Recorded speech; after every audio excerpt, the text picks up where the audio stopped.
Lights, camera, Rolling. action. Welcome to my podcast, Let's Talk About Verticals, a place where secrets are spilled, stories unfold, and the mysterious world of verticals is revealed in all its glory. Behind the scenes, oh yes.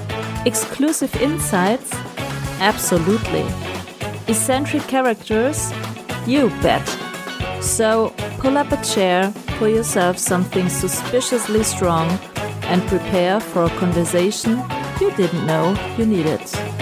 So welcome to the podcast Let's Talk About Verticals. And now, let's talk.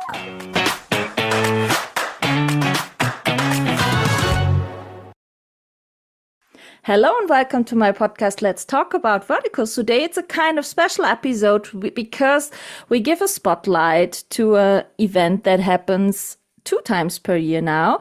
It's an event for the industry in the vertical space based in LA, this event. And I have 4 people here in the podcast. One of them is the founder of the LA Vertical Drama Market. The other 3 girls you may know, critics and also attendees to the Vertical Drama Market. And we want to give this LA Vertical Drama Market now an episode a bit more attention, that every one of you knows what's happening there. And you will see in this year, in November, will be a next one. So maybe one of you will join and have some new informations about.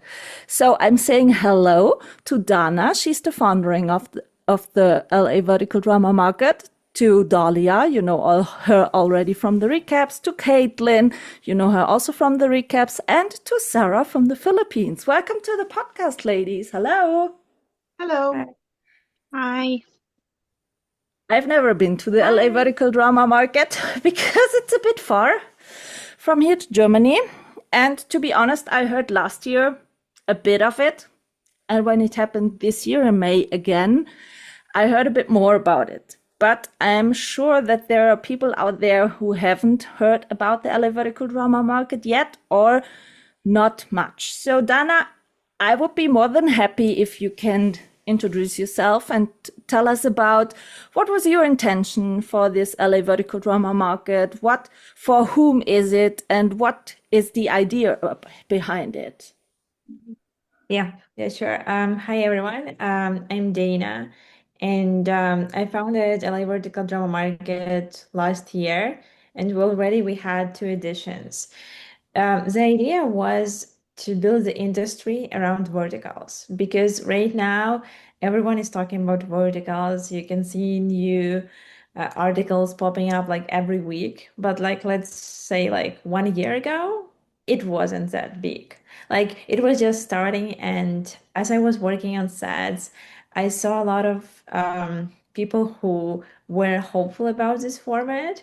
But there were also a lot of skepticism about this format, that it will be like another Quibi, that it just badly written content and we are just shooting it just to pay our bills.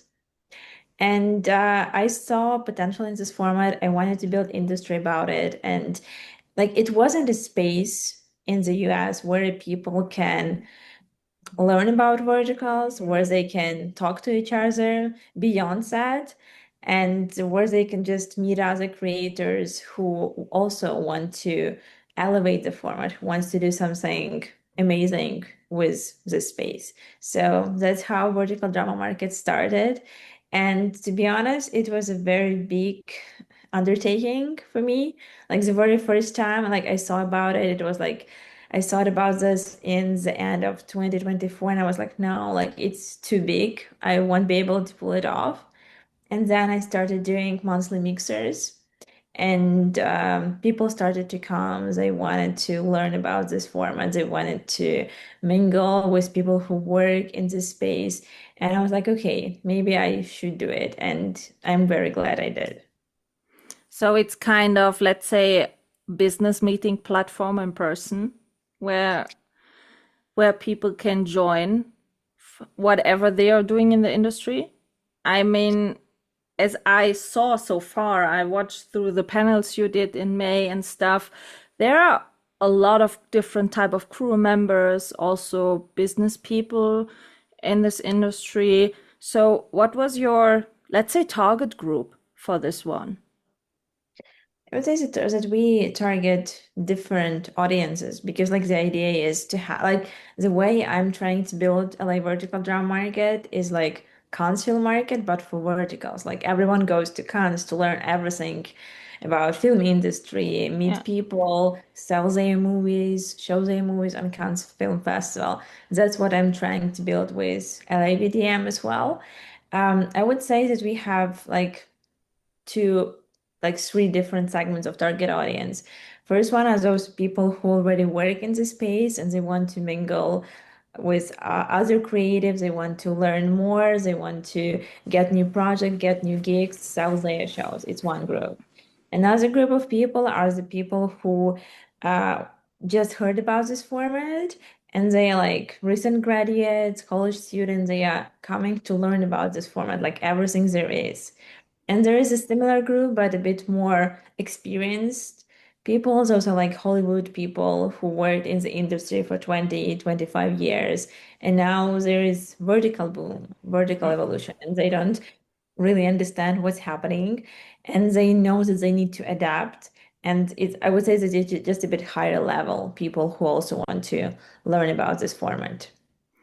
So you did your first LA vertical drama market last year. When did it happen and who helped you organize it? I mean, I cannot imagine that you did all on your own, right? Well, it was kind of me mainly. Last year, it happened in the end of September. I had one person who was helping me during the summer, like for a few Okay. weeks. Then I had like it was a very learning experience to me. So I didn't have like a core team as I had this year. Closer to the end of the event, like I guess it was like 4 weeks before the event, I found a good marketing agency who helped me with performance marketing, social media marketing, all of that creative part. Also, I found my producer who helped me with everything location wise. And otherwise, like I think I was really lucky to find the right people basically like 3 weeks before the event or even close. Okay. It was like Okay. that. So how many sleepless nights you had before the first one? And it was a lot. It was a lot. I guess after market, I slept like 16 hours or something. It was crazy. But when the first LA vertical drama market was finished, were you satisfied or were you, let's say, not disappointed, but what were your thoughts about the first one after you did it, turned it out how you imagined it, or was it a bit different than you imagined it? I would say that it went way better than I imagined. Like we had press who showed up and I didn't even know that they will show up. We had like Ice on Hollywood on site. We had Forbes coverage on the third day of the event, just like a journalist from Forbes comes in and like someone is telling me that like, oh, hey Dana, there's a guy from press. He's from Forbes. He wants to like take an interview. And I'm like, I thought, okay, like maybe someone didn't buy a ticket and they want to like get in or whatever. And then like I made that it's a real guy and he's like really from Forbes. And then like 2 days later we have an article in Forbes mentioning LA vertical drama market is like the first market in the US. And I'm like, oh my God.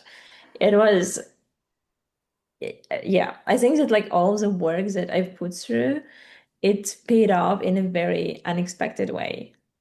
And how was the feedback you got after that? We had amazing feedback. I guess people liked really the vibe and energy of the market because all the people who came, they weren't like bad-mouthing vertical industries. They were really invested into the industry. They wanted to know um, everything there is about to know about verticals. They wanted to get in. They wanted to make it better. Like it was a very like driving force event. How did it come up that you did the second one in May? So let's say recently, round about 8 months after the first one. I would say that I announced about it like on the last day of the first market because I know that the industry is very fast paced. So we are very far from like September even now, and I can't imagine what the industry will be even in September. Mm. So I think that because of the fast pace right now, everywhere, especially in the vertical space, we need to have like semi-annual markets. That makes sense. And the second LA vertical drama market is over now. And if you look now back to the second one, what has changed to the first one? What was, let's say, new, better, bigger? What was it if you compare both of the happened vertical drama markets? I would say that we learned a lot of lessons after the first one, even though like it turned out like the best way possible. I think there were a lot of things where we get really lucky in a way. So this year we used it like what we needed to prepare. We wanted to do like level up in terms of everything. Like let's say in the first one we had around 20 events. So we had like 13 panels, and I guess we have 6 or 7 writing lab. This year we had more than 50 events during Okay, so during more than those. double. Yeah. During those events, we had more than 400 people attending the market. We had more booths. Like last year, we had one filmmaking booth, and we had like sponsor booths. And this year we had, I guess, 7 or 8 booths like outside the event. It was more resembling a market because we had companies presenting their services, their products. We had a lot of creatives who were trying to sell their shows or their scripts, and I guess it's something that is also a good sign that the industry is changing. Like 6 months ago, it was the platform who had a script, and here's a production company. You go shoot, we will take all the money, we will take everything, and you just execute whatever we give you.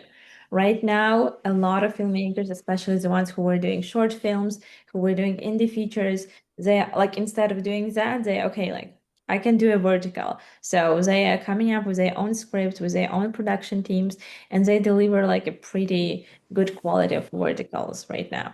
And it's very promising. Um, so I think that like the things that changed the most, it was like the scale, and that this market resembled more the market like in the classic term. I saw, and you said it already, you had round about 50 parts of it, or let's say panels and all of that. How do you, or what factors do you consider when you are planning these panels? I mean, I saw you had a writer panel, you had a cinematography panel, you had so many different type of panels. How do you consider what is not needed, but what the people want to see or hear? So, like the feedback I get from the last market was like a lot of people learned everything about the market because the first market was structured like day one was like very introductory, like what vertical, like what is a vertical, how to do it, like general things. Day two was like very production oriented about production in LA, production in other countries and states, all of that. And day three was about challenges, AI, future of verticals. Mm, And I've heard that some experienced people like they enjoyed the market, they enjoyed the connections they made, but for them it was like they knew all of that. So they mm, didn't need that much like groundwork, like explaining that vertical is a feature film cut into blah blah blah. Like they didn't know they didn't need all of that. So this time I thought, okay, and we also another feedback we had that people who went to the writing lab who who had never written a vertical, for mm. them it was like groundbreaking because they learned like everything about how to write the script, how to pitch it, how to position yourself as a writer. So because of those feedbacks that I received, I thought, okay, like, so we have already people, and like the time passes, so we have more and more people who work in the verticals for like 1 year, 2 years. So like what we can do for them that it will be interesting for them. So I would say for them, they wanted to know more about the trends, where the industry is going. So all the panels this year, they weren't introductory. They were about the current state of the industry, the brands, AI, business of vertical dramas. It was more about the current state of industry and where the industry is going. And everyone who wanted to learn, we made labs. So we had writing labs this year. We had 8 different labs, each lab for every part of filmmaking. And the idea of that was that I know a lot of people try to transition for like to verticals, but every time it's kind of like a catch-22, like you never worked in verticals and you can't work in verticals and you can't get that one gig that will let you in. So for those people, I wanted to give them the opportunity to learn how to adapt their skills into verticals. And I think that worked. Like this basically division in terms of the audiences and what they need, it worked. So, what have you learned from the last one? What will change to the next one? You said already the vertical space is so fast paced. So, I think there will be a bit changes or new stuff in the third one now, learning from every vertical market you are doing. Yeah, I would say there will be definitely changes. We have ideas how to extend, and we want to focus more on practical skills that people can learn. Like even like this year, we tried, okay, like that actors can record their self tapes and then give it to casting director like on day 2 basically and receive feedback. So we want to enhance more practical skills and something that can be valuable to our attendees, but it's still in development because we haven't we did the budget yesterday. It was like more of a wish list than a budget. And now we need to like think every part through, but it will definitely be changing. We want to have more booths. We want to have more companies. We want to have more. We are trying to find a way to leverage people who are content creators and who have already done their verticals. We're just thinking about the way like how to position themselves so they can sell their shows. So it's all in progress, but I would say that we also want to, like just take a moment and see what's happening in the industry. Because right now AI is going crazy. It definitely changes the landscape. So I don't want to like confirm anything about programming probably until late July. Just because whatever we will plan right now, it won't be relevant. It may not be relevant like in Yeah, September or October. yeah, yeah. So, what are the most challenges organizing an event like this? I don't know where to start.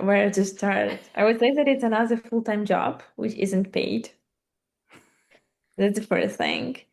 And budget constraints is probably what's the hardest because like in order to do this, you need a team and you can't pay your team upfront because you don't get money until a few weeks before the event. Because like even like when we analyzed all the sales, all the ticket sales, all the confirmations, everything goes like 3, 4 weeks before the event top. And you can put whatever deadlines you want. We put the deadlines for companies this year. It was 3 weeks before the event. A week, no, 2 days before the event, I had companies who wrote me like, "Can I have my information in the guide?" And like the guide was already like printed. And so I would say that timing and like how to put it, I don't even know how to put it right.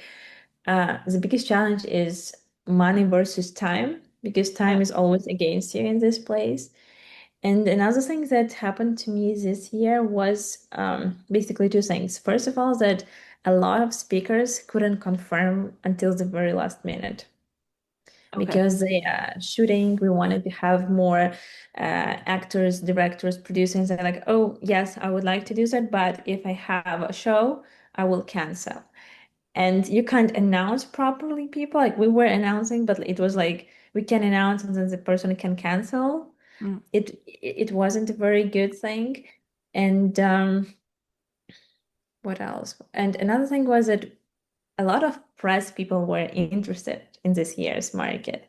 And we gave a lot of press passes. But then not, I would say only 1/3 of them actually came to the event. So Okay. it I know that that week was crazy because it was the week when like Netflix announced that they are doing something with vertical. There were like a lot of big announcements like in the like around the market time. A lot of people were going to cons, but still like this part like like to stay visible in this space, it's becoming more competitive and more challenging as well.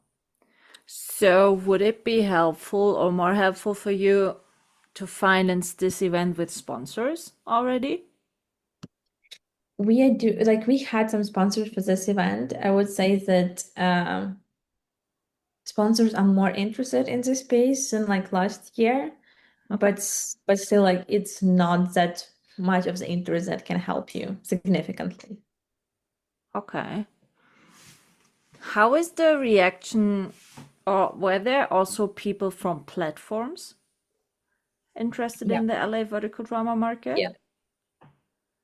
to Mhm. do, let's say, to show their platform, or what did they do?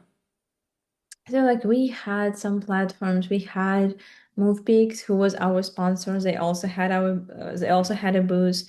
We had Inverted. We just launched, I believe, like yesterday or today. I saw information that they are already available.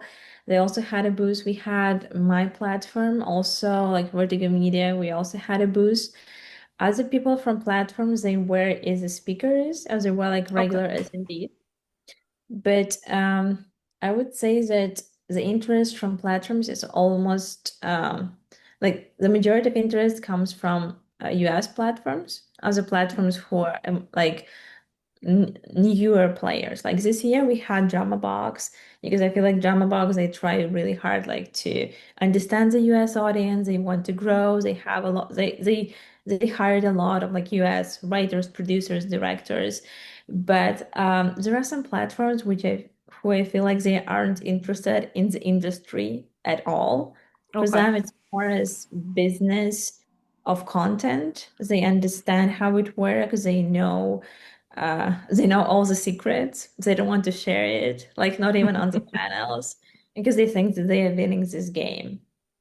And and I feel like it's also very like learning process.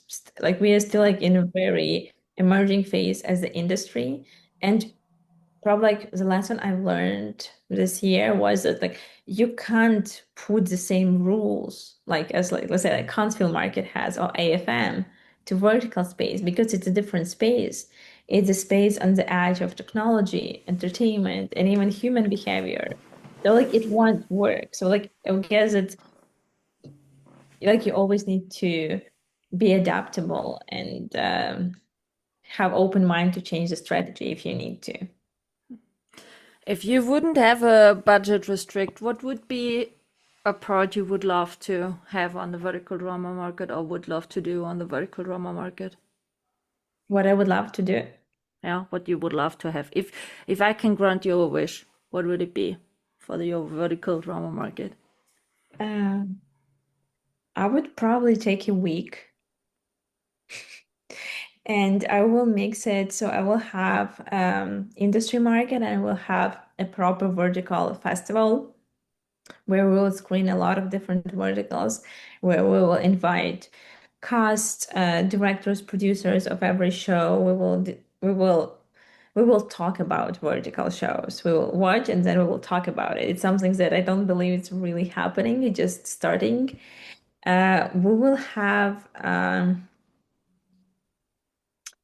more booths. We will have a better location.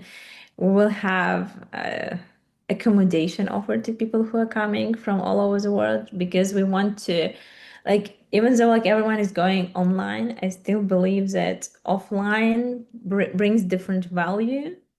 Mm. It brings the connection and like real-time connection, offline connection. And if you offer online option, people from LA will buy online options. That's what happened the first year. People were like flying from New York, but people from other side of LA, they were, oh, I will just listen to panels online. And I was like, okay. Yeah, so it will be bigger in that place. We will have food on site, also included in the ticket price. And Kind of catering service. yes, we'll have catering service, and we will have like a team of 20 people. Okay. Yeah, maybe, you know. No, to be honest, I was a bit sad that online joining was not possible because for me it was not possible to fly to LA. So I depended on what the ladies are telling me about this LA vertical drama market, you know. So, and that's why I also invited these three other lovely ladies because Dahlia and Caitlin attended both vertical drama market when I'm right. Sarah, it was the first time for you now. So how was it? I mean, Dahlia, when you attended both, how did it change for you, looking back to the first one and now to the last one in May? Well, the first one, I joined it almost as an experience. I added it on as an experience to Verticon. I went to Verticon, which was the fan event. And I think Caitlin and I both kind of had that in mind. We came into LA for the purpose of Verticon, and we came in a few days in advance. I was very close to Stephen Morana, and he told us about the market, and we had a chance to even speak to Dana, and we signed up, bought tickets, and said, let's see what this is all about, because we were reviewing. So we knew that speaking to creatives and speaking to actors in a space that wasn't fan driven would help us understand the process on how verticals are made. It would help us understand the really everything involved, how many people are involved in this space. And it's the one thing that drew me to the second one, because now I have 8 months under my belt, and I was able to use the knowledge from the first one. I kind of inserted it into my reviews and built relationships with creatives that now seeing me at the second one, we're able to put two and two together and say, oh, you're the one that wrote blah, blah, blah. You know what I mean? Like it kind of helped in the networking space. It helped in the networking space. It helped teach me a lot more, not only about writing, but about branding. Obviously, I've been in sales in the CPG industry. So anything that has to do with branding and how branding can help in verticals, it may not be directly linked to my job, my career, but I always say you never know.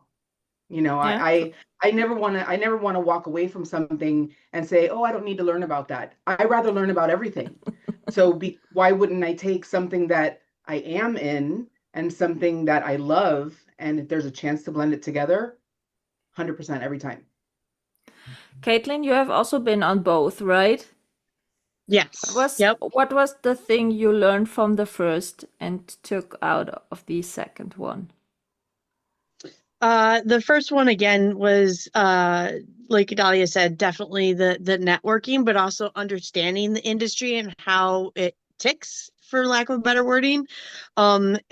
Just made me understand the verticals themselves a little bit more and why certain things happen the way they do or why they don't happen like I previously thought they should. By that time, I had kind of already had a little bit of interest in getting into the industry in the acting aspect. So I also wanted to see, okay, what's different between that and the traditional horizontal industry, and just kind of understand the industry as a whole better. The networking was a definite bonus, and it's actually where Dahlia and I met for the first time ever. So I gained a best friend out of that. Many other friendships. So that was the wonderful part of it. And then coming back for the second time, this time I was very honored to be as a speaker. And the labs were a huge and wonderful addition, in my opinion. I learned so much in the labs and gained an even deeper understanding, but also respect for the industry and what these folks do. But also, what was really nice about this one is there was even more of a larger group of creatives wanting to know the other end, the viewer end of things. I had a surprising amount of people, directors, producers, writers, come up to me afterwards and say, "Oh my gosh, what you said about the audience perspective was amazing. I had no idea. And you guys sound incredibly knowledgeable about the industry. We're really surprised." And to have that kind of open dialogue to me is really, really important. And I kind of iterated that with some of the conversations I had. It's me being here is wonderful because it opens up that dialogue, not from industry to the end game, the audience. And I think that's something that a lot of the companies and apps that aren't showing up, that are refusing to show up, I think they're missing out on that key component. And I think these people, because they're having that dialogue and they're going to this convention, I think they're actually taking a step further than the companies that are refusing to come. The ones that are refusing to come just don't know it yet. So Yeah. And I'll add that Dana was very forward thinking when she yes. put together certain people to speak. I was honored that she asked me to speak in the writers panel to do the audience perspective, but not only that, in the first one she had a fan panel that was not only Yes. very well attended, but everybody had questions for Yes. the three panel members. And what that did is, in this one, from the moment that Caitlin and I and Sarah sat down, we were surrounded by directors, by writers, by producers. Like the I'm telling bees, you, they if we could have came our to own little you. island, if we could have our own little island and say a moment with the fans or something like that, Yeah. I'm telling you, a fan panel every single day would be full in questions, because that's all I got is the entire time we spoke about the audience perspective, because it's something And, that creatives never get. So you have the well, feeling that they are really interested in what the Yes, audience everyone wants. wants to know what the fans think, and Okay. they don't have a voice. It's not only a fan's perspective, it's a fan's perspective from someone that understands what they go through also. It's not just, "Oh, Johnny's hot." It's not, you know what I mean? It's not the fangirl Yeah. perspective. Yeah. It's an actual critic that understands what they go through, the production value, that the director has to go through 12 hours a day just to get someone to do something correctly. You know what I mean? All of us have been on some kind of set or have spoken to some creative, and we understand the limitations really that are put on them. And to hear our perspective as audience, as critics, and as fans, I think helps them elevate what they do on a day-to-day Right. basis. Right. So It's if I that could just missing, it's that missing puzzle piece that not every single app is acknowledging or putting weight on, Sometimes they're kind of discounting it. And kind of what it was hinting at before is, if you don't have that puzzle piece, you're not going to complete the puzzle at the end, even though you think you have all the pieces. So I just think that the apps who think they don't need the fan perspective are the ones that in the long term aren't going to last. So it was really nice to hear and see these other creatives, other apps, other executives or whatever saying, "Oh yeah, there's value in hearing from that end, from the other side of the viewing audience, from the other side of the app." It was a great dialogue back and forth. I loved it. Yeah, and if I could just add also, like a lot of the conversations we've been having with creatives who aren't part of the apps would always tell us, when they talk with apps, they'd only hear about the numbers. This one hit a certain number, but there's really no like corresponding like qualitative um counterpart to why something makes sense or why something is a hit.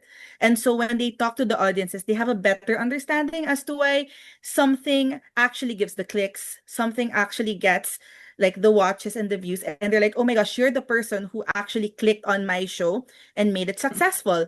Why? Why was it? Because when you look at numbers, it doesn't explain the why. It just says that this works, this doesn't. But there's really like that gap where why does it work? And that's why a lot of the times we would talk to apps as well. They would really approach us and be like, so why did you like this show? Like very specifically, why did this make sense for you? And then we would talk about it. Like we like the romance, we like the character development, we didn't like this part. So that's something that numbers will never really be able to fully give a picture of. So that's the importance of And that's thanks like to Dana. talking to real people.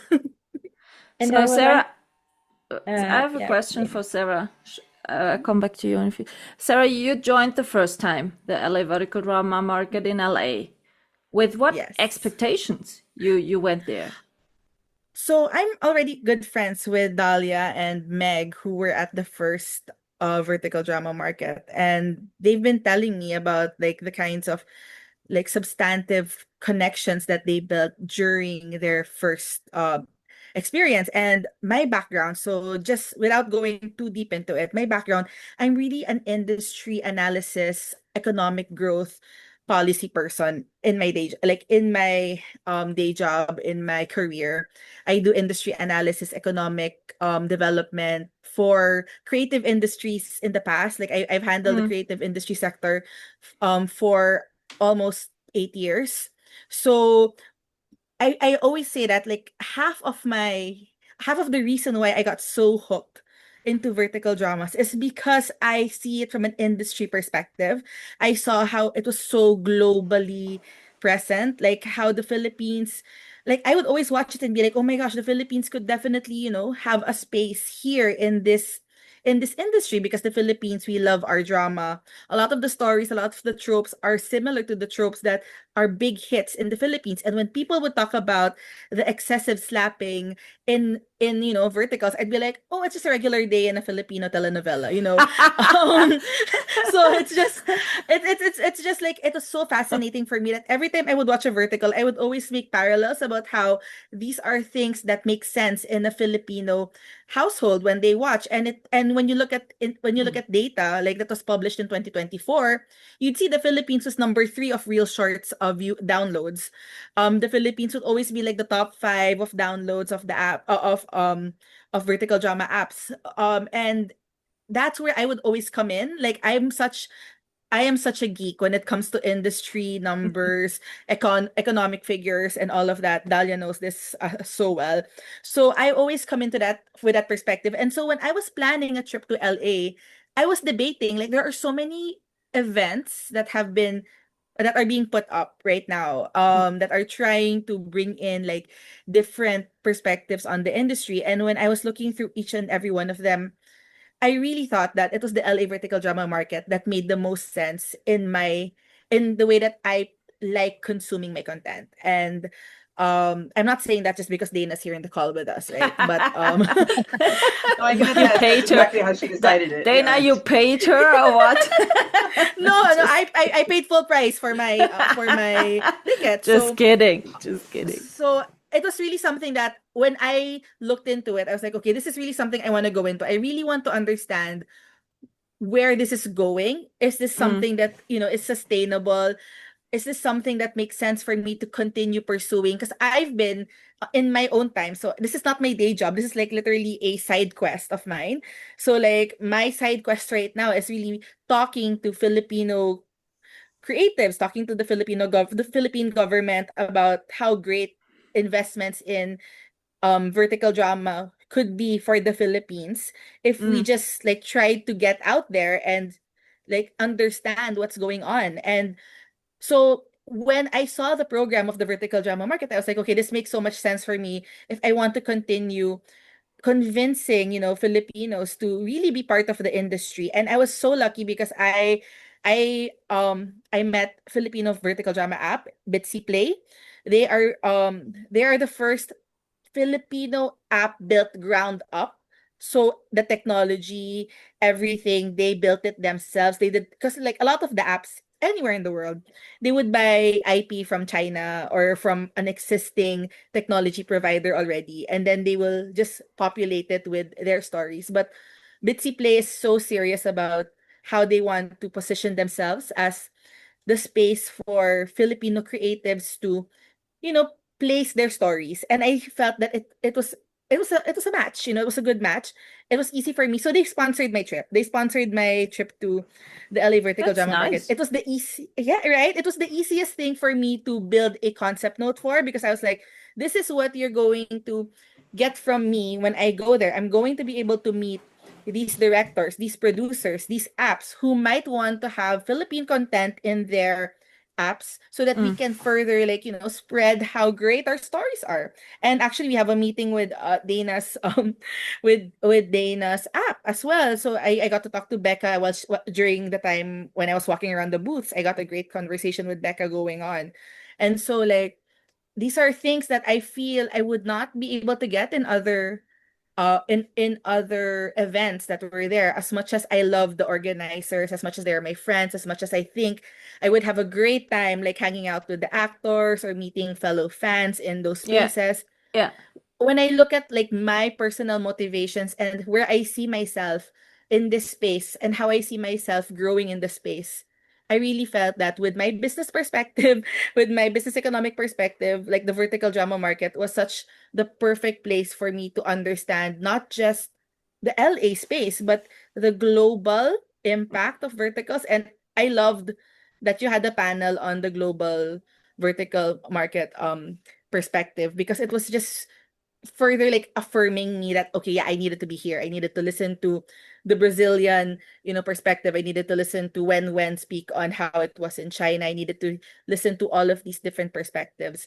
And you there are some that have the same kinds of panels, but not in the same, like, weight that it's in person, that they really pulled all of these different nationalities to come into LA and be here in the same panel and meet each other.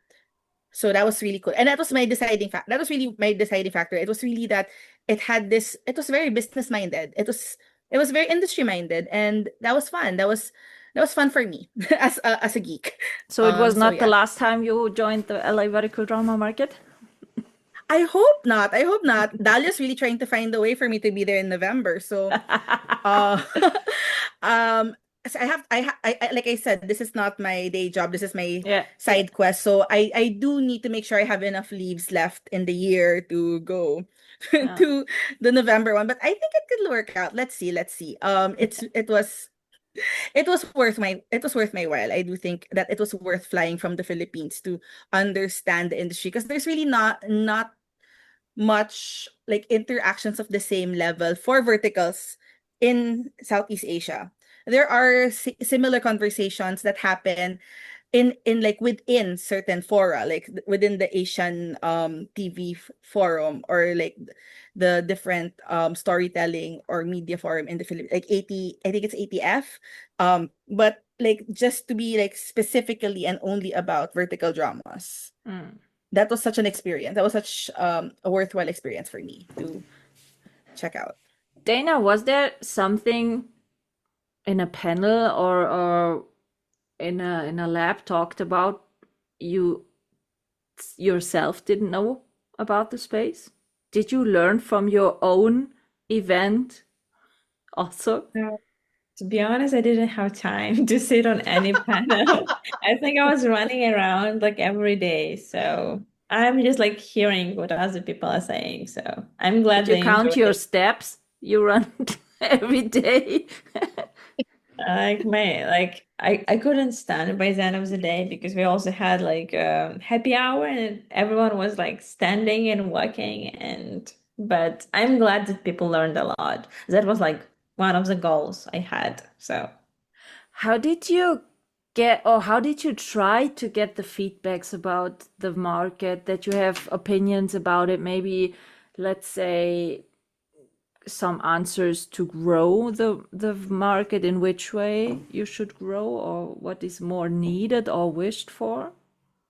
Like this year, we did actually in the guide, we had a feedback form, but I guess no one filled it in. I guess we had around like from 5 to 10 responses around that. But I what didn't we even did see it, to this be honest. time, yeah. I'll send it to you though. We can actually like send it out like to people like close it to July so like they can share their opinions. I would say that also like what we did this year, we had speaker forum because last year it was crazy. Like I was communicating with speaker on my own, and I had some speakers talking with me through LinkedIn, somewhere on Instagram, somewhere through email, and it was a mess. So this year we had a speaker forum. So every person was putting like what topics they want to speak about. And it also helped me like in terms of okay, like where can I put this person? Because I know that this person is knowledgeable, that he or she's worked in the industry for a long time, but like where do I put them? And it was really helpful. And regarding the feedback, what I did this time, so a lot of people or like on the first day of the market, second day of the market, like, oh my God, like it's such a nice event. I've learned all of that. And they were talking all that to me. And I was like, it should be on camera. So on day three, I had a volunteer following me with the camera, and she was recording like whatever people are saying to me. I Yeah, haven't yeah. checked like all of those videos, but I have them. And also like Megan, she was taking interviews with people like on the red carpet. So I guess like this year we had better coverage in terms of like feedback, just like feedback on screen as well. Yeah, yeah. Yeah, because I can imagine, I mean, as you said, you are totally stressed the whole days, and I think it's hard to remember everything you get told in these days because you are not really in the moment when someone is talking to you because you are a bit, yeah, let's say, thinking about all the next happenings. So, what would you I mean, you were planning the third LA Vertical Drama Market in November, right? Do we have Yeah, the yeah. date already? It's November 5 to 7. Okay, 5 to 7. So everyone who wants to join 5 to 7 of November in LA, you can already plan it in your calendar. What are the plans for this third one? I mean, more panels and more labs, or do you say, okay, around about the 51 was enough to organize and we were happy about what we could offer? I think that it's still an open question. We had a good plan how to make people busy with more practical side of vertical filmmaking. It just like it's not locked yet. We haven't thought it through, but it will be something that people will come specifically for that. It's just that I'm like if we are switching more to like practical skills, I'm not sure like how many panels we should have and what the situation with labs will be.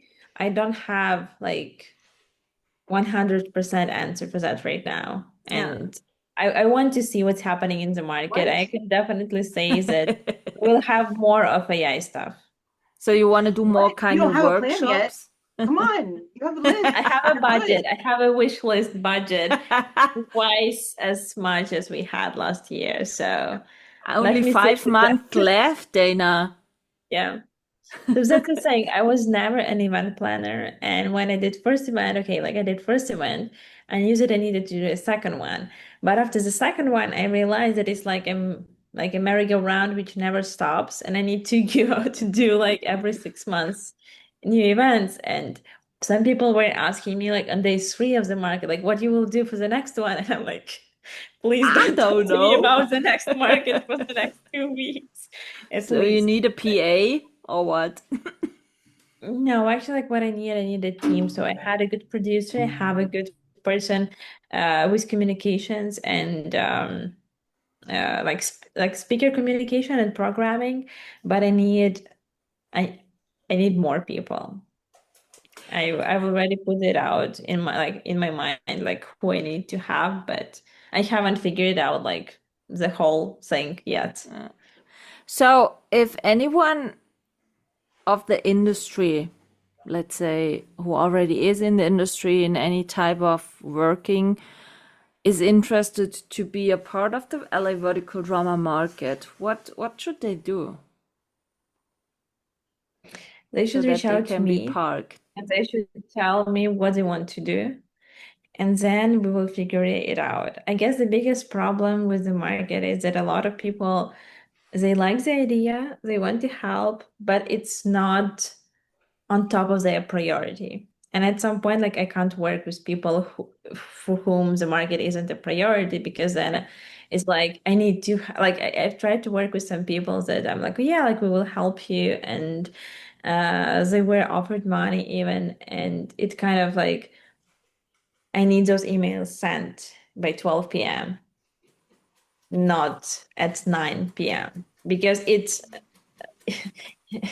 doesn't work. It destroys workflow, and a lot of things are very like last minute, and a lot of things should have been done like yesterday or a day before, because it's a vertical space, like everything is like very fast paced. So I think this is the biggest challenge. Like, and I understand that you have other gigs. I have other gigs. So it's about like carving the time and like I don't know, like matching with those people, vibing. It's the most important thing.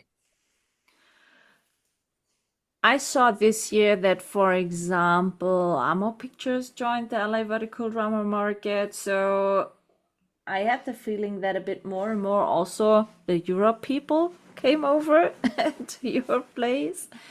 Um, how is it? I mean, how important is it also to get more, let's say, the international or the internationality to this LA vertical drama market? Because in my opinion, as I said, I live in Europe, I live in Germany. I see that here in Europe, the market is growing more and more. And Amo Pictures is shooting a lot, for example, in the Ukraine and stuff. So how important is it to get really the global people into this LA vertical drama market, or is it more, let's say, kind of niche you want to do with the people around LA and who are already, let's say, in the film industry, Hollywood? I would say that a lot of productions, even vertical productions, they are leaving LA because LA even for verticals, it's becoming very expensive place to shoot. So they shoot like in Texas, they shoot in Vancouver, they try to shoot in Latin America, in Mexico, in Europe, in Turkey, like all over the world. So international aspect is really important. And like Alma Pictures, for instance, like they sponsored us like last year, and I was really happy that they could have joined us this year. Last year we did Zoom panels. Some people were joining us through Zoom, but it was a bit of a mess with technical aspect. It was very hard for moderator to work like with offline people, with Zoom people. So this time again, we wanted to do everyone offline. So I guess it's a bit I think we are going there. We are in the right direction. We had more people flying to LA for this event this year. But I guess like it's something that will eventually happen as we grow our brand. Because like everyone is coming to Cannes. Like Cannes is booked. Like Cannes Yeah. is like obviously a very well established festival and market, but that's what I'm looking for. And another thing which I'm probably considering at some point that like I've been talking to some people who want to franchise the market. So basically we may have one in Middle East, maybe one in Latin America, but it's more of a conversation right now because I don't know the market there. I don't know the audience. And if we want to deliver it on the highest possible quality, we need to know what the people need. Right Yeah. now there's a lot of like offline, online summits, seminars that like teach people about verticals, and a lot of information can be found on LinkedIn. So it's all coming, and I just don't see that like LA is still the biggest hub for verticals beyond China. So like to make it in a different place, I'm not sure again, like what the market is, but we are definitely for LA vertical drama market. We definitely want to expand. We want to have more people coming, like Sarah, also like Dahlia and Kate. They also came, even though they came like from other state, but they still traveled. So Yeah, we yeah. we want to enhance that. Dahlia, you said you were in the writer's lab. How worked it? I mean, if someone hasn't been there, how does this work? How can I imagine how it, if I will attend LA Vertical Drama Market, if I will join a lab, what happens there? The labs were set, and I didn't do any of the other labs, but I did specifically go to a couple of the other speakers within the writers lab. Yeah. And obviously it's meant for people that are interested in writing verticals, so screenwriters. And you gear it towards the specific topic. Like my topic was knowing your audience. You know what I mean? It's understanding the audience. So of course, from a fan's perspective, I was speaking about the audience's tolerance for pacing, for character creation, for development within a project. But I know that Adrian was there and he spoke about the hook, right? Wasn't he talking about the hook? I think, and you talk about the different each speaker spoke about a specific aspect of the script. So it was all meant to go together for a screenwriter to be able to go and talk about different aspects. Either what topic do you want to write about? How do you hook the audience? How do you do the cliffhangers? How do what topics work? What topics don't work? How do you understand your audience? You know what I mean? So when it comes to a lab, and Caitlin could probably talk a little bit about like the actors lab, I think you went to, the acting lab or the production Yeah, lab. so well, no, I did the actors lab, but I also did the intimacy lab and the stunts lab. And so I did three different kinds and it was great.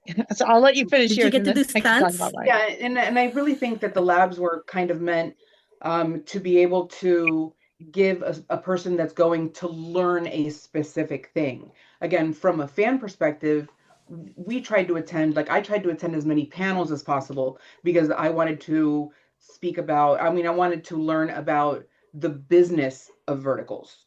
Mm. So for me, it was the branding one, the international one. It was how to get the funding for it. You know what I mean? It all had to do with the money because that's really the numbers aspect is what interested me. Obviously, speaking on the writers panel and about the audience perspective was an honor that I was asked to speak. But I also know that a lot of the stuff that I said is stuff that all of the other speakers also spoke about. I just spoke about it from a different perspective, which screenwriters do need to hear as well. But mine was just one of six different writers panels or writers labs. So it really just depends on what a person is looking to get out of it. If a screenwriter is going, or a flourishing screenwriter, which Sarah writes, she does plays, that screen films. She writes Scripts. vertical scripts, and she went to all of them. I think she went to at some point you went Some. to see a little bit of each one, and just to be able to get the gist of what each speaker was talking about, because you do learn a little bit of different things from each speaker from the different labs. So how is a lab? Is it a kind of presentation and the people can ask you questions to that, or? Yep. It was a 1 hour. I had a slideshow, and mine was again understanding your audience. And I Yeah. just, spoke about different things, not only about how I review verticals. I Okay. spoke about the pacing, and I spoke about the topics, and I spoke about the chemistry, and how the casting matters. But from a writer's perspective, there's different things. If someone's just writing a piece and they don't quite know who's going to be cast in it, you have to write to a specific audience. If you know who you're casting in it, and you know that an actor has a specific following, you can maybe have a little bit of leeway, because if you know that a certain actor has a specific following, that fan base may be a little bit more lenient towards the rules of pacing. They might be a little bit more patient with you when it comes to wanting to develop a story a little bit further. There are writers that you say, oh my God, could this go any slower? And you just want to skip, skip, skip, skip. But if you're a fan of that actor, they can sit and read the alphabet to you Yeah. for hours and you'll listen. You know what I mean? So you'll be a little bit more patient if you know that it's your favorite actor. So writers that know ahead of time who they're writing for know that they have a little bit more time. So Yeah. there's a different perspective from an audience perspective, of how writers can approach a project. So, Caitlin, you joined 3 labs. What was the most important thing you learned in the labs? I did. I guess there was the acting one was broken up into a couple different ones. So there, Becca Berg did one of them, and that was kind of like, from the actress's perspective, what it's like to act in verticals.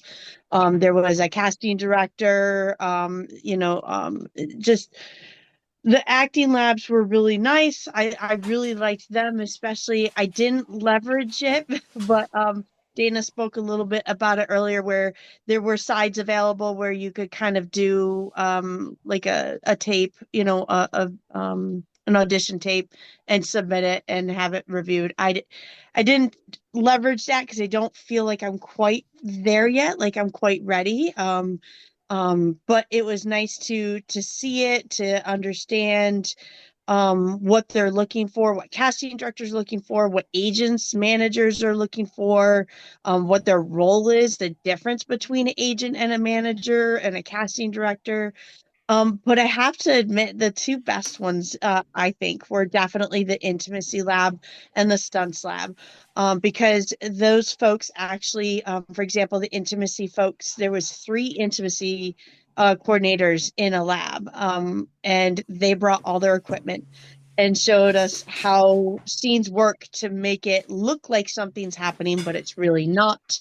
And the protections that they have for the actors and actresses, and then talking about not just the tools, like physical tools, but how they coach them through it, or how they stand up for their actors and actresses when something's not right, and have that dialogue between the production company and the cast as to where are the lines as far as boundaries go, and the mechanics of how to make the scene work while still allowing everybody, cast and crew, to still feel safe and respected on set.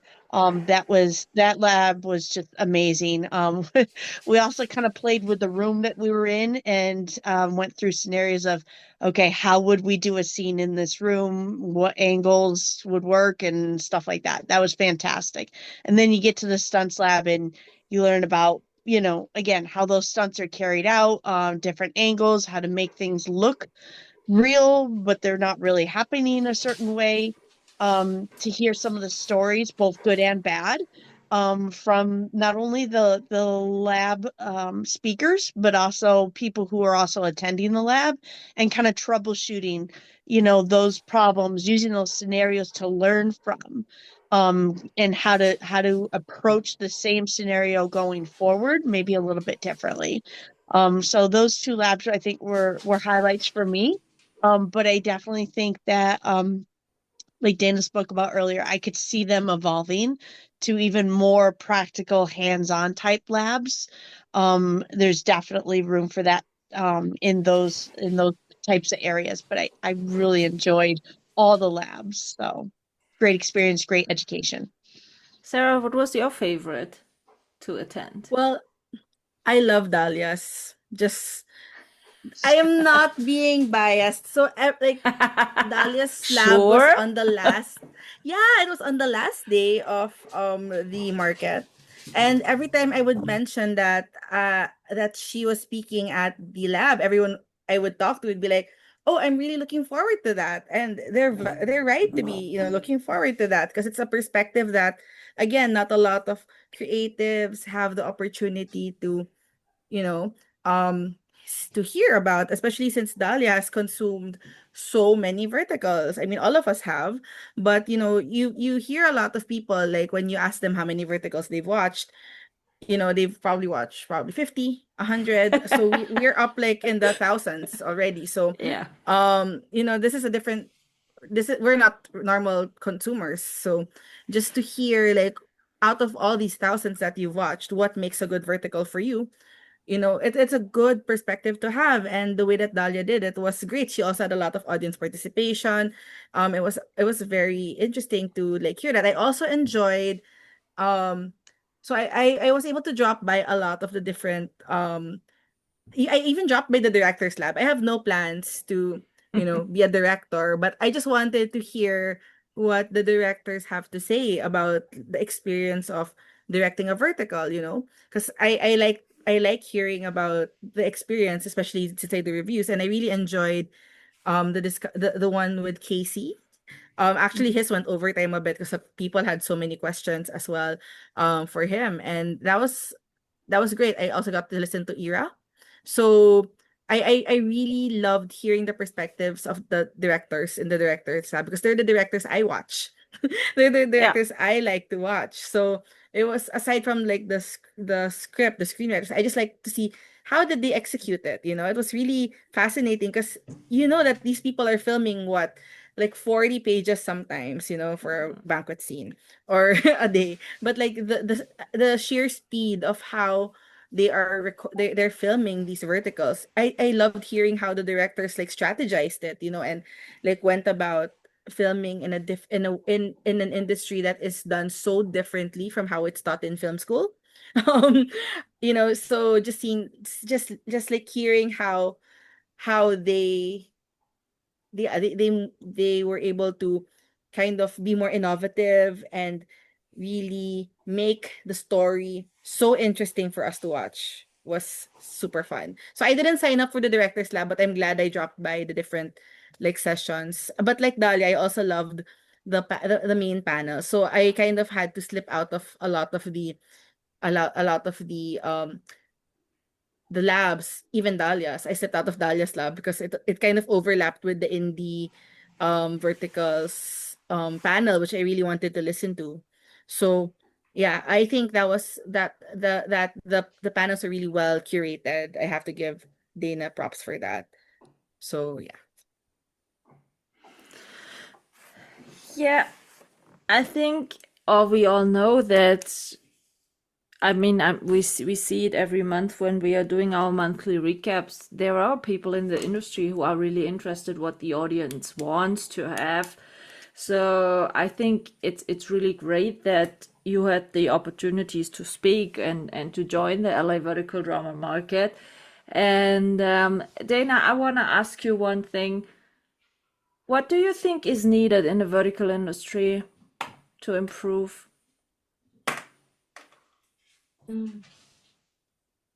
Honestly, I would say that if people stop comparing traditional space and vertical space, it will be a tremendous help. Because right now, everyone, like, let's say, majority of people who work in verticals right now, they also work in traditional space. And sometimes they try to bring like the same amount of money into verticals. They try to bring unions. They try to bring the same rules, the same hierarchy to vertical space. But it's not really working because it's a different space. Times have changed, right? And I think that hopefully people start to realize that, because like I see the positive dynamics. I see like the increase in quality, but also increase in like positive attitude towards the vertical space. It's something that hasn't been done again like 1 year ago. It wasn't there. But treating vertical space as a unicorn, one of its kind. It's not just turning the camera sideways. It's not about the format. It's a different thing. It's a different form of entertainment. We had animation, we have live action. It's very similar. So we have TV and now we have verticals. It's a different medium. Just like let's accept it and let's move forward with it. Who would you love to see more on your LA Vertical Drama Market the next time? You said before some of the press said, yeah, we will support you and didn't show up, or some of the platforms are not even interested. Who would you love to see more on a LA Vertical Drama Market? I would love to see like more visionaries, like people who think long term, who I would like to see more creatives who did something big in traditional space. I would love to see them at the market as well. Obviously, I would like to see like more people from top press in entertainment who will be interested in this event. But for me, like when I create the program, it's more about like what's in the market right now, what the demand is from the audience, like from the creators, from the people in the industry. Because I believe like if you create like the proper program, like people will show up. Like this year we had people from DGA coming, they were coming to each panel, like they were running around labs and they were really eager to learn about the space, ready to embrace it. So I would say it all starts in the program, but If I you would like build to it, they see will more come. creatives. Yeah. Ladies, what are you wishing or hoping or expecting for the third LA Vertical Drama Market? Dahlia. More time. More time to be able to talk to more people. No, I really did enjoy the times that I was able to speak to a lot of people that did have, especially in like the networking time, the happy hour time. We had a lot of people that took the time to speak to us. So I So do they think came that it's just over and important. said, "Hi, I want to ask you," or And I how said, did I that heard, happen? I saw that you're a fan. I follow you on Instagram. I have some questions. Do you mind talking to me? Okay. Straight Oh, up. nice. And that's the one comparison I guess I would make from the first one to the second one is that fan panel.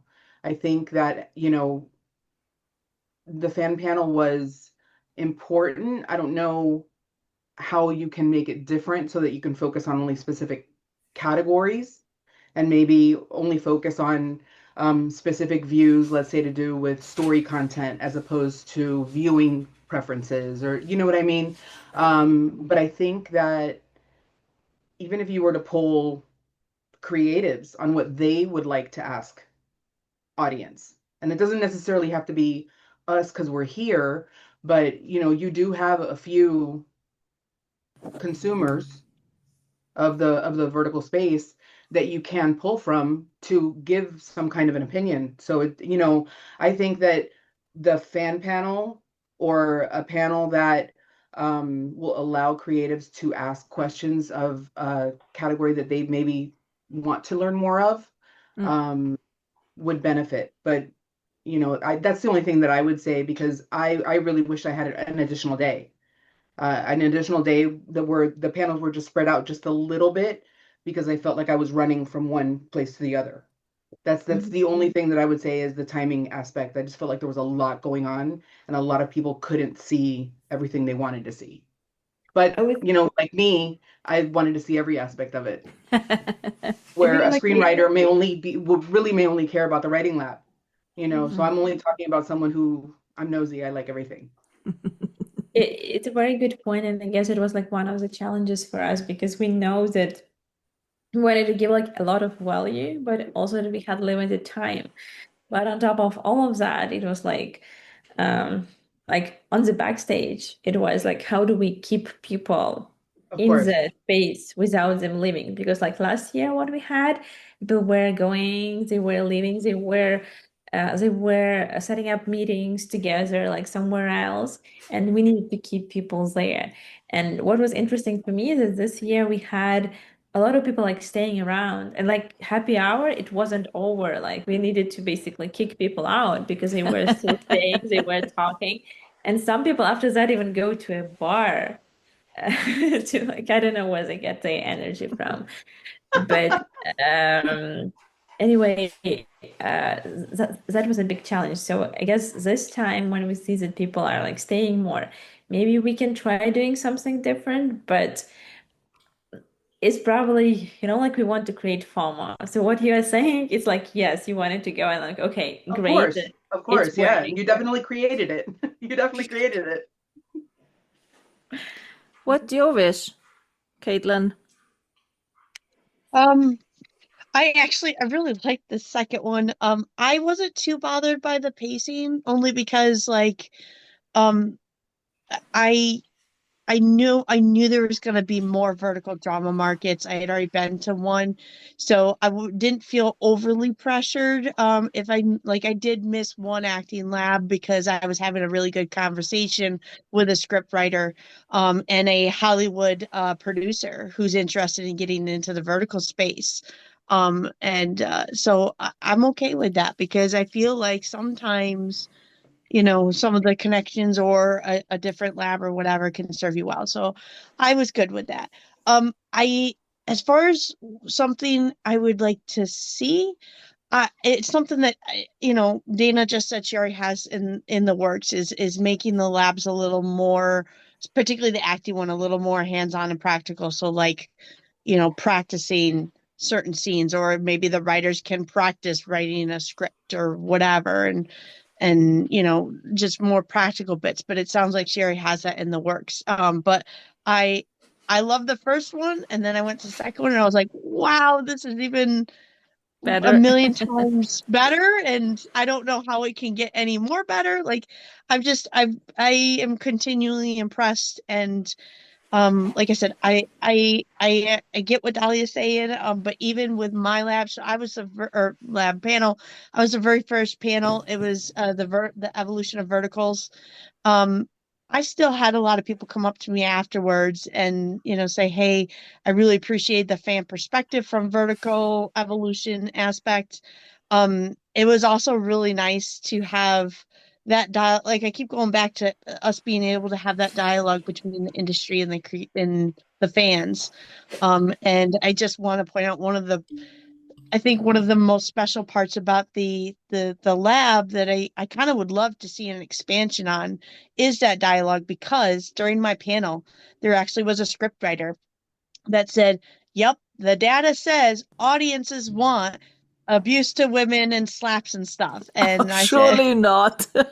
well, I grabbed the microphone from Anita. I kind of felt bad because I just about jumped out of my chair, and I said to him, I said, you're e- it depends on what your goal is, what audience is your target goal. I said, because you got to remember that the data is global.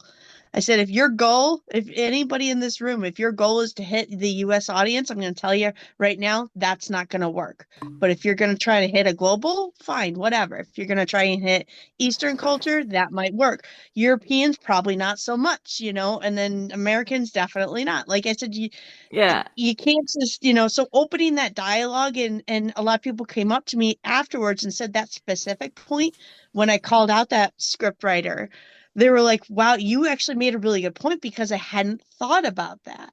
And again, that's where that open dialogue and this drama market's been wonderful at doing, is opening up people's minds to different conversations with the labs, different ways of doing things, whether it be script writing, acting, or doing intimacy scenes. Just having that more open dialogue, and making sure that everybody gets the chance to have a more well-rounded knowledge, I guess. So I'm very excited to see how that progresses further. Like I said, the only thing I can think of is maybe having the labs have more hands-on practical, like, run-throughs. I have a question, Dana. As an faraway person, you said in the first vertical drama market you had kind of, let's say, problem that a lot of people, even they were placed in LA, love to join more online. I was a bit sad that I hadn't the possibility in the second one to join online. So is there any hope for the third one that we can join online? I can't say at the moment. I would still prefer to keep it offline. Probably depends on like where we like it depends very much on programming, because as far as I see, like this year we had 50 events and they were spread out like across the location. And if you wanted like to do live, like if we wanted to do live stream of that, we will need like basically camera in every room, a laptop, and a special person who will be in charge of that. I'm not sure what it will be this year. Honestly, I'm not planning it, so I would rather see you in LA, because right now, if I say that we will have, you won't be planning your trip to LA, you know? It's, You you should know, plan a it's trip to not so LA. easy to Michaela's jump. planning her trip. I'm making sure that Michaela's planning her trip. Okay. LA I is do great. think as someone who went in person to both, I have to echo Dana. It definitely was better, had a better quality feeling to it this year, this Yeah, time, sure. as opposed to the fall. Because like Dana said, the technical issues with trying to get speakers, on the Zoom portion and, waiting to make sure the cameras that are recording for the people watching. It just to me, it didn't. And I know the last time was like the first one, but this time just felt of a higher quality because everyone was present. Everyone was there in the moment. They weren't trying to multitask and do other things on top of being at the vertical drama market. So I am in full support of Dana keeping it fully in person. I will chip in for a plane ticket, Michaela, for you to come out if that's what it takes. Yeah, it's not so easy to just jump over from Germany. So that's why I'm asking. Because sometimes I have the feeling that here in Germany you are at the end of the world, what vertical means, Well, Sometimes it's November not is so really easy. warm in LA, better than in Germany for sure. So I spoke to a production company that started recently shooting verticals here in Germany, and Candy Jar is based in Germany, so we're not so bad here in Germany, I would say. And they're in Munich. The vertical networking starts to grow here in Germany. I spoke to a lot of vertical business consultants and stuff, and there are a lot of workshops in Munich already for vertical networking. The Bavaria film studios are trying to get into the vertical space and stuff. So it's coming, but as usual, the Germans need a bit safety and security. The first 2 years, they just were, yeah, it's a fling. Yeah, it doesn't take. And now they are realizing, okay, it's not just a fling. We should get into. And I saw the first German-produced vertical in German. It's a doctor series. It's not so bad, to be honest. And I know that they produced a second one with English spoken actors. So I'm sure that we will come a bit later, but we will come. So if you ever want to do a vertical drama market in Germany, you can contact me. I'm here for you. Because I live in the south, I only have 1 hour to drive by car, and I'm in Switzerland, in Austria, in Luxembourg, everywhere. I'm here Your Europe connection. There you go. Yeah, I'm the Europe connection. Yeah, maybe. No, this production company I spoke about is only 2 hours away, and I will meet up with them for we will see. But if it's possible in any way, I would love to join it in LA, to be honest. But we have to be a bit realistic. I cannot say today, I will go next week to LA. That's not so easy peasy here. Yeah. So, when will the tickets go online for the next LA Vertical Drama Market? When should the people be ready? we already have pre-registration available for this year market. So basically, like whatever prices you see is we have like 3 tiers for attendees, companies, and sponsors. Like whatever ticket you buy, it will be like the highest possible tier for attendee, company, and sponsor. But we will have tickets on sale probably in August. Okay, Like with so more I will link in the description of this episode the link of your Instagram profile where they can get all the informations if they are interested to join, to attend. So yeah, I can also give you the link to pre-registration. Yeah, that would be fantastic. Then we will put that in the description. So, did I forgot anything important about the LA Vertical Drama Market besides it's a great event? Everyone should join. Everyone has to join. Yep. Okay, everyone has to do it on the bucket list. Join a LA Vertical Drama Market. Okay, got it. So, if there is nothing else to say for now, I want to thank you for your time and doing this episode with me. Dana, it was a pleasure meeting you. You Sarah, you too. also. It was the first time. And we will keep you updated, I would say, about this LA Vertical Drama Market. And thanks again for all the informations.